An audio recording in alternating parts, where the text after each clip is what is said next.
Plíň! Pojď preč, Ivo! Ležím, mám psa v zábere, tabulku. To mám na spolu. Julka! Choď preč! Skrýza!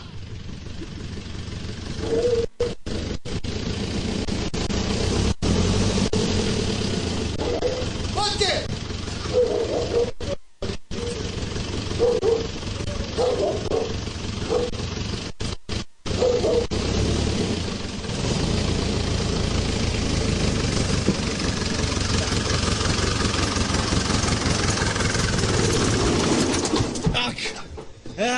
Paráda, konečne reálny život, žiadny snobizmus. Je to tak? Tak co jsi tomu říkal? Holky docela se snažili, viď? Perfektné, úplne perfektný dnešný deň.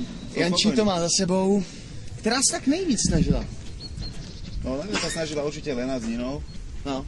Tá nie které, lebo obidve. Barbie to docela těžce Tam má prodejchávala. Počkej, jenom vyřadím, jo. Tá má problém s realitkou trošku, lebo si neuvedomuje, že tie jedlá na stole, to treba vypraviť, ale ináč je to v pohode. Jinak jsem ti chtěl říct, že limuzína už je pryč a rozhodl jsem se, že odteď už budeme jezdit jenom tím místím, že to je lepší než limuzína. Dobehnem ich.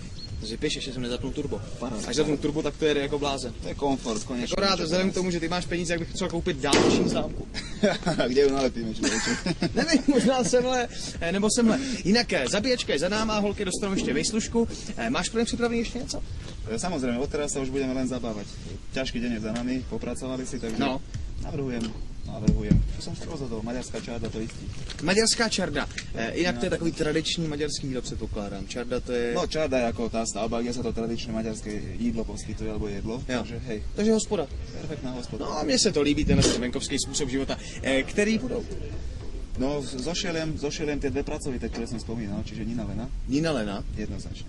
A i kočičky vezmeš sebou?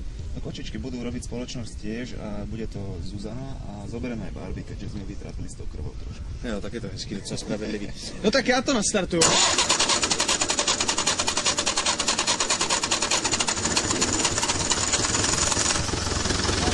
Dobrý, ne? Já už jedu.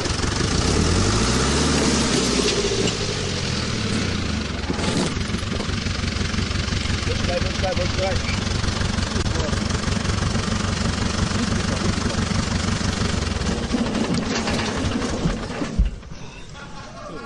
Super.